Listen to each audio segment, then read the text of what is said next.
On Wednesday, Aleppo was shaken by a sudden assault from opposition forces. The attack took the Syrian government led by Bashar al-Assad and its allies by surprise. Even the international community was not prepared for what happened. As Syrian and Russian forces respond with airstrikes in northwest Syria, the ceasefire established in 2020 appears fragile. The fighting raises a critical question. Is this a new chapter of Syria's war or a continuation of an unresolved struggle? Syria's conflict began in 2011 as a movement for change. The uprising sought to challenge years of limited freedoms and economic hardship. When protests were met with force, resistance turned into an armed conflict. This war has drawn in powerful players, Assad's government, backed by Russia, Iran, and Hezbollah, versus multiple opposition groups including Hayat Tahrir al-Sham or HTS, which led the latest attack on Aleppo.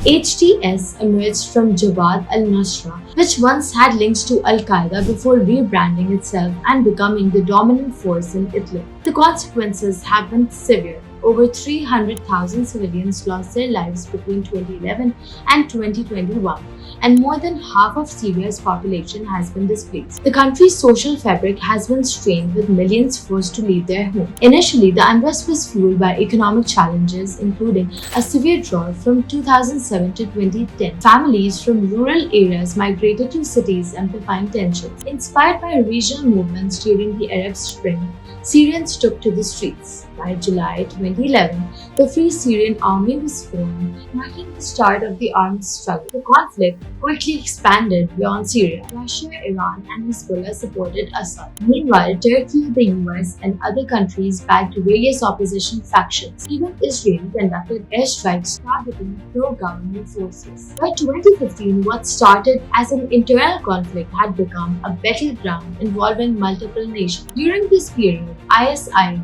seized control of Raqqa in 2014, declaring it their capital. Their presence reshaped the conflict until they were pushed out by the Syrian Democratic Forces backed by an international coalition in 2017. Recently, there were signs of reconciliation. Syria's membership in the Arab League was reinstated in 2023. Countries like Saudi Arabia and the UAE re-established diplomatic ties. There were even discussions between Syria and Turkey. However, this renewed violence raises uncertainty about the future of these diplomatic efforts. So what happens next? Will Syria find a path to peace? Or is the conflict set to continue? And what role will the international community play in shaping the outcome?